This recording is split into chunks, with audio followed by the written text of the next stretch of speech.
أهلا بكم مشاهدينا الكرام. خبر مفاجئ وجديد بخصوص عيد الأضحى بالمغرب. مؤشرات تنبئ بارتفاع صاروخي لأسعار الأضاحي، فرغم استمرار الحكومة في فتح باب استيراد الأغنام مؤقتا للعام الثاني على التوالي، إلا أن مؤشرات مقلقة تنبئ بارتفاع صاروخي لأسعار الأضاحي عيد الأضحى المقبل، لتصبح أغلى من العام الماضي الذي شهد أسعارا متتالية.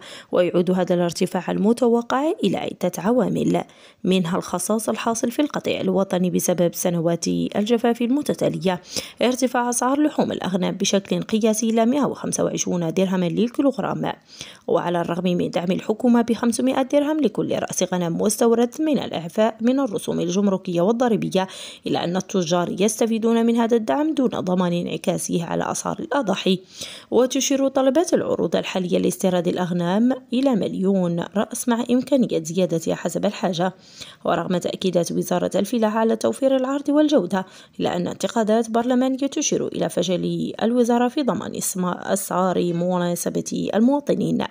فقد حددت دراسة سعر الكيلوغرام ما بين 52 و 55 درهما، أي أن سعر الأضحية يجب أن يتراوح بين 1400 و 3500 درهم، بينما تراوحت الأسعار العام الماضي ما بين 2000 و 8000 درهم.